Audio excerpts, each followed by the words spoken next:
12. Buildings, paintings and books. So let's start from page number 125. How were stoops and temples built? There were several stages in building a stoop or a temple. Usually kings or queens decided to build these as it was an expensive affair. First, good quality stone had to be found, quarried and transported to the place that was often carefully chosen for the new building. Here, these rough blocks of stone had to be shaped and carved into pillars and panels for walls, floors and ceilings, and then these had to be placed in precisely the right position.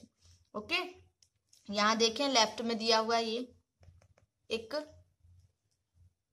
केव दिखाई गई है. A Jain monastery from Odisha.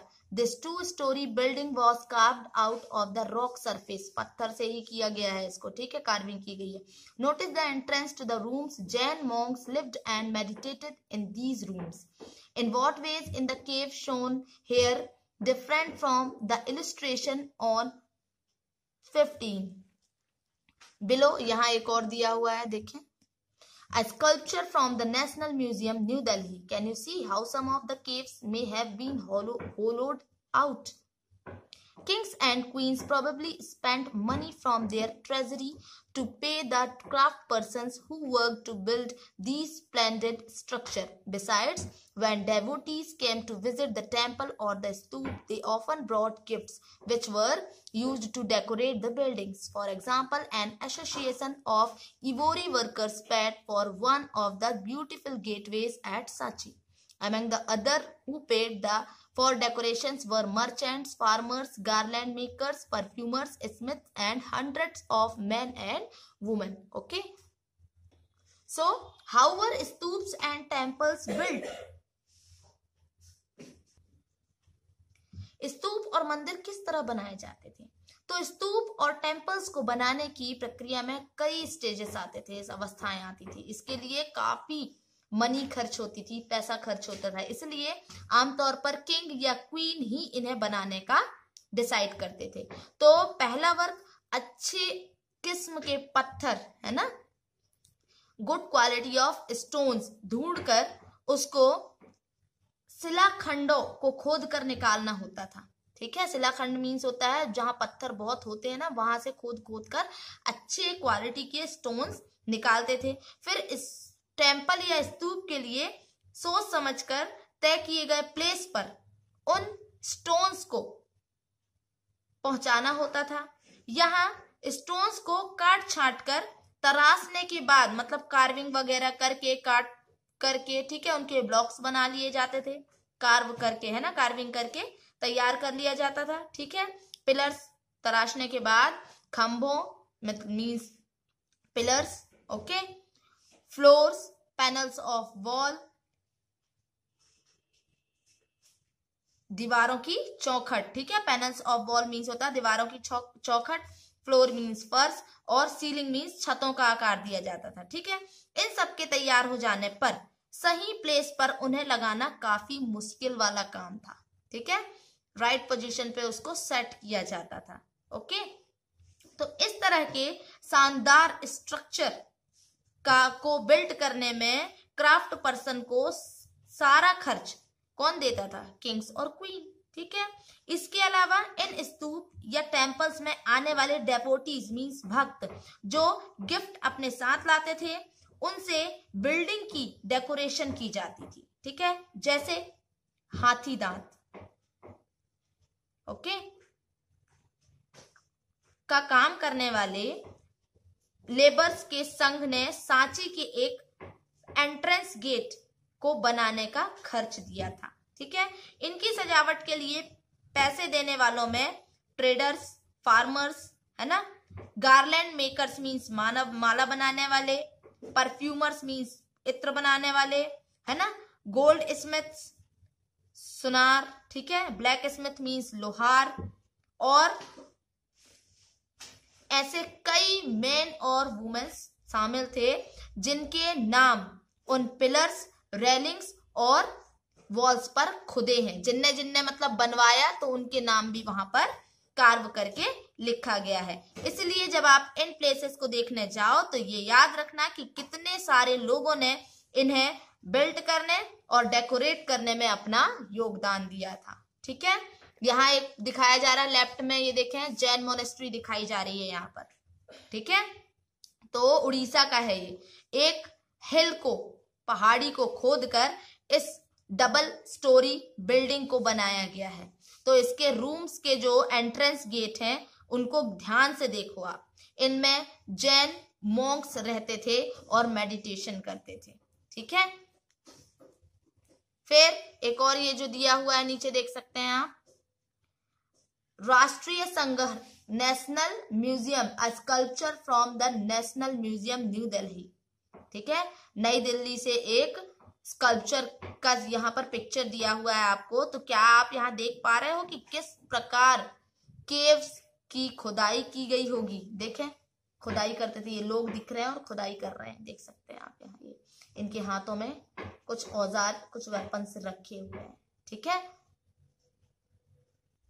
Now painting means चित्रकला। तो map 7 में आप अजंता को ढूंढें। ये वो प्लेस है जहां के पहाड़ों, है ना, हिल्स, ठीक है, मैं सैकड़ों सालों, कई सौ सालों, है ना, हंड्रेड्स ऑफ ईयर के दौरान कई केव्स खोदी गई हैं यहाँ पर। ठीक है, होलो मीन्स होता है खोदना।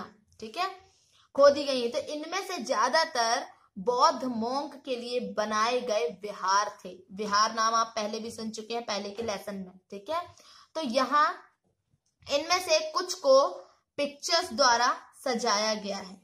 ठीक है, डेकोरेट किया गया है ना, पेंटिंग्स के द्वारा। यहाँ इनके कुछ एग्जाम्पल्स दिए गए हैं कि केव्स के अंदर अंधेरा होने की वजह से ज्यादातर इमेजेस मशालों की रोशनी में बनाए गए थे। ठीक है, टॉर्चेस का यूज किया गया था इसमें। ठीक है, तो उस समय वैसी टॉर्च नहीं होती थी, मशाल होती थी। तो इन पिक्चर्स के कलर्स 1500 ईयर्स, आफ्टर 1500 ईयर्स मतलब 1500 साल बाद भी चमकदार है। ठीक है, ये कलर प्लांट्स और मिनरल्स से बनाए गए थे। इन महान कृतियों को, है ना, इन महान कृतियों को, स्प्लेंडेड वर्क्स, ठीक है, बनाने वाले आर्टिस्ट अज्ञात हैं, मतलब नहीं पता चला कि किन्ने इनको बनाया है। ठीक है, देख सकते हैं ये दी हुई है एक पेंटिंग ऑफ अजंता सी। ओके, एक और ये दी हुई है नीचे, देखें अजंता की painting. Now the world of books, पुस्तकों की दुनिया। तो इस युग में ऐसे बहुत से फेमस महाकाव्यों की रचना की गई। ठीक है, some of the best non epics were written during this period. इस पीरियड में बहुत सारे बेस्ट नॉन मीन्स कहा जाए प्रसिद्ध, एपिक्स मीन्स महाकाव्यों की रचना की गई। तो इन एपिक्स में, एपिक्स आर ग्रैंड, एपिक्स क्या होते हैं, वो होते हैं बड़े और लॉन्ग कंपोजिशंस होते हैं उसमें।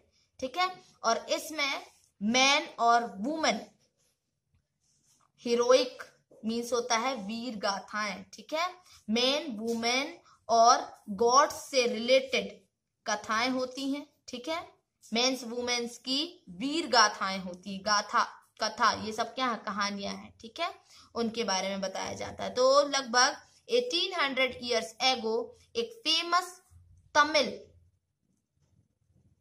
एपिक महाकाव्य, ठीक है, सिलप्पदिकारम की रचना इलांगो नामक पोएट ने की थी। इसमें कोवलन नाम के एक मर्चेंट की कहानी है। वो पुहार में रहता था। अपनी वाइफ कन्नगी की उपेक्षा कर वह एक डांसर माधवी से प्रेम करने लगा और बाद में वो और कन्नगी पुहार छोड़कर मदुरई चले गए। वहां पांड्य किंग के दरबारी, ठीक है, पांड्य किंग के दरबारी जौहरी ने कोवलन पर चोरी का झूठा आरोप लगाया, जिस पर किंग ने उसे प्राण दंड दे दिया, ठीक है, डेथ, मौत की सजा। कन्नगी जो अभी भी उससे प्रेम करती थी, इस अन्याय के कारण दुख और रोष से भर गई और उसने मदुरई शहर का विनाश कर डाला, डिस्ट्रॉय कर दिया पूरी सिटी मदुरई को, ठीक है। तो सिलप्पदिकारम से लिया गया एक वर्णन यहाँ दिया हुआ है, देखें, a description from the Silappadikaram, okay. तो ये पोएट ने कन्नगी के दुख का इस तरह यहाँ पर वर्णन किया गया है, डिस्क्राइब किया गया है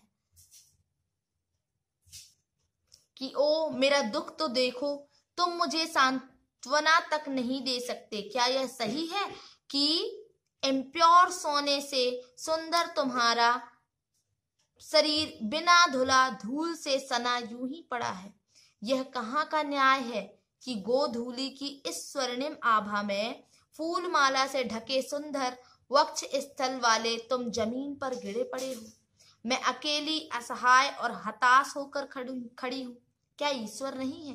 क्या इस देश में ईश्वर नहीं है? पर क्या उस स्थान पर ईश्वर रह सकते हैं जहाँ के राजा की तलवार निर्दोष और नव आगंतुक जो नया नया आता है ना, उसके प्राण ले लेती है? क्या ईश्वर नहीं है? नहीं है, ठीक है। तो एक और तमिल एपिक मणिमेखलई को करीब 1400 ईयर्स एगो सत्तनार द्वारा लिखा गया, ठीक है।